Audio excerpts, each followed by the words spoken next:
Krishna and Rama, they are adored in India, but there is a great confusion about the historicity of these two persons.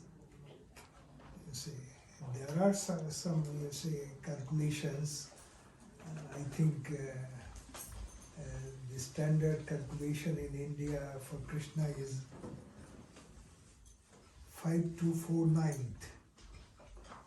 Yeah, 5249th year. But you see, this is based on Puranic. There is no historical, say, evidence of this. So there is a great question about.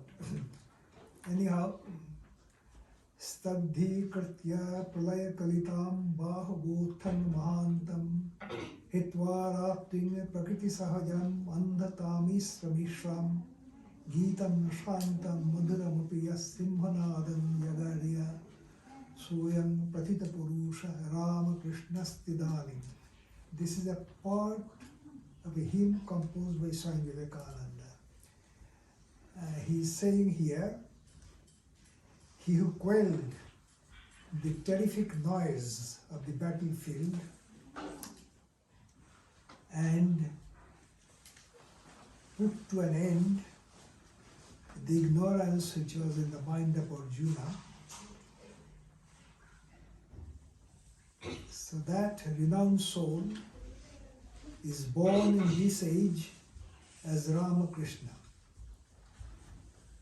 This is based on a statement by Ramakrishna himself. Ramakrishna told Swami Vivekananda at that time, Naren, very solemnly he said, it was a one-to-one talk. He who was Rama, he who was Krishna, is born now as Ramakrishna. But this is not in your Vedantic sense, he added. You see. So, based on that statement, Vivekananda composed a big hymn with, in this hymn there are multi-meters.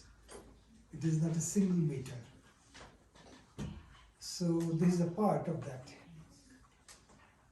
Now, evidently the question rises that what is the historical evidence that Krishna really lived? It may be manufactured by mythology. Megasthenes, who was in the court of Chandragupta from 302 BC to 288 BC,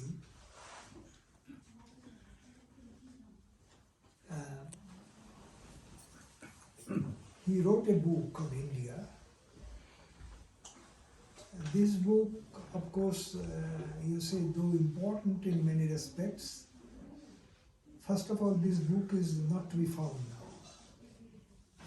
We know the name of the book, Indica, and references from this book has been given by many historians, Greek historians, down the ages. So,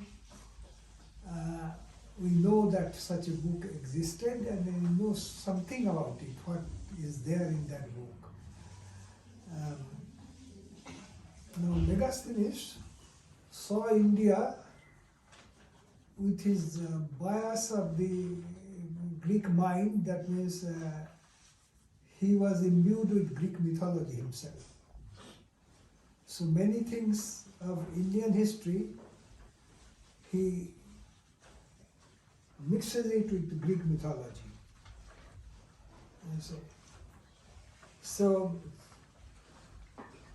for example, he writes, Indians assert that Heracles was born among them. They assign to him, like Greeks, the clubs and the lion's skin. he far surpassed other men in personal strength and prowess and cleared sea and land of evil. End quote.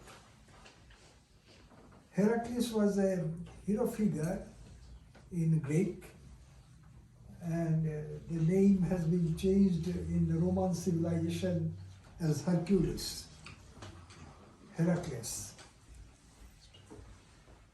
And he served as a guardian of community life and a role model for Greek youth. Now, a Heracles statue has been found in Mathura in 19th century, and is there in Calcutta Museum. Interesting similarities between Balarama and Heracles, as noted down by Todd, who is the Annals of Rajasthan, is famous for this, Todd, are his club and lion's hide, standing on his pedestal at Baldo. Baldo is an area in Mathura district, and yet worshipped by Surasene. Now, Surasene means this clan of Surasenas. Balaram also boasted of the attributes of Indian god of strength, something that creates a better likeness of his with Heracles, the Greek equivalent. Most probably, Megasthenes heard about worship of Vasudeva and Baladeva in Mathura Vrindavan region and interpreted the object of worship in terms of Greek mythology. American historian Mr. Bryant finds similarity between Krishna and Heracles. He highlights what Megasthenes wrote.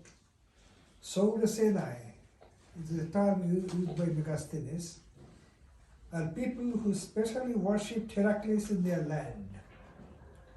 And this land had two cities, Mathura and Klesbora. So it is Mathura and Krishnapura. And a navigable river, the Jobares, it is Yamuna. Yes. Evidently, the four words Surasena, Mathura, Klesbora, and Jobares mean Surasenas, Mathura, Krishnapura, and Yamuna respectively. Chandogya Upanishad, a very old Upanishad, mentions that Krishna, son of Devaki, was taught by Ghora Angirasa. There is similarity from Ghora's teaching in Chandogya Upanishad and Krishna's teaching in the first few shlokas of the 16th chapter of the Gita. The Chandogya Upanishad does ethical precepts that includes non-violence, truthfulness, non-hypocrisy, and charity unto others, as well as simple introspective life. That means the Chandogya Upanishad describes life as a kind of a yajna, and these virtues like ahimsa, etc., these are the dakshina given to the priests.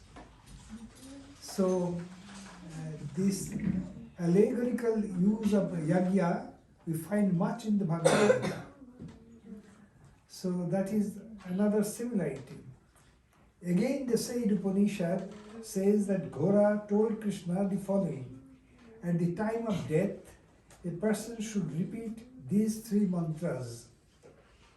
You never decay, you never change, and you are the essence of life. We find the similarity between this teaching and the shlokas 11, 12, and 13 of the 8th chapter of the Bhagavad Gita. In Kaushitaki Upanishad, Krishna is described as a descendant of the sage Angirasa. Chandogya says that he was a disciple of Ghora Angirasa, whereas Kaushitaki says that Krishna himself is a descendant of the sage Angirasa. He was a Vedic sage.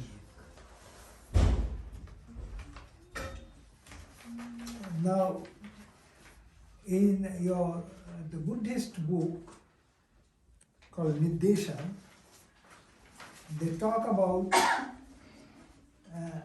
Vasudeva and Baladeva and their worship. And old Jaina literature also refers to Krishna, and they call it in that book Kanha.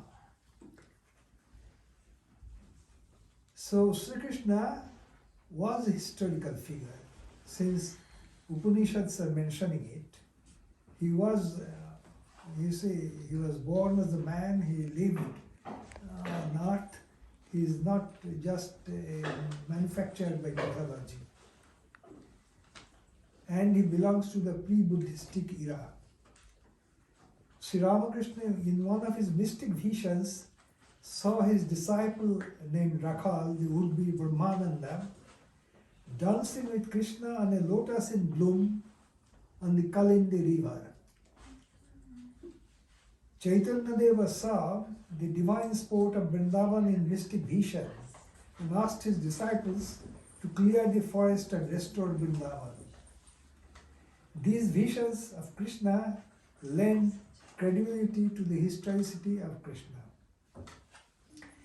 Krishna is identified with Narayana and Vishnu, and the major sacred books which mention him are Bhagavata Purana, Harivamsa, Vishnu Purana, Mahabharata, Brahma-Vaishvarta Purana. Probably the Kathaks. Now the question is that how, because if you believe Vegasthenes, it seems that the worship of Baladeva and Vasudeva was located in Mathura Vrindavan region. How did it spread to the whole of India over the centuries? Most probably the Kathaks, who are the storytellers, come dancers, come musicians, they enacted these stories from mythology, and this has entered deeply into the Indian psyche. Otherwise, we cannot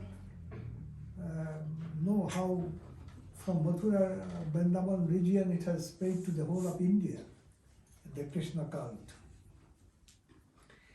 Sri Ramakrishna noticed that Anglicized Indians doubted the historicity of Krishna and that they tried to treat Krishna mythology and Krishna bhajans with disdain. He used to tell Keshav Chandra Sen and the likes of Keshav, you may or may not accept the historicity of Radha and Krishna, but do take their mutual yearning and try to have that yearning during your intimate spiritual practice. That means do not bother about historicity. It is there here, a precious treasure. Apply it to your spiritual life, this yearning. Mystics like Meera, Chaitanya Deva and Ramakrishna have created in India a heritage of vibrant spirituality around the life of Krishna. Krishna has appeared to hundreds of mystics in India in their vision. This Krishna of the mystics appears in three ways. The child Krishna with the mother, foster mother Yashoda.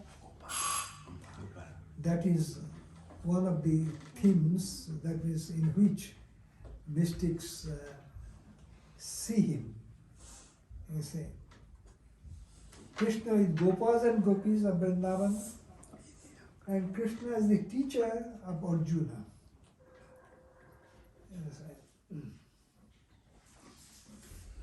Mystics Krishna is much more important than the historical Krishna because this is a popular and spiritually potent thing.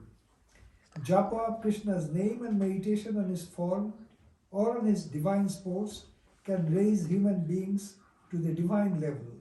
One shining example of this is the life of Agharmani Devi, who lived several months at a stretch with the child Krishna in the 19th century. There in that corner, you have a picture of Agharmani Devi. You see the old lady. Huh? Yes. So he lived in the 19th century and lived several months with the child Krishna.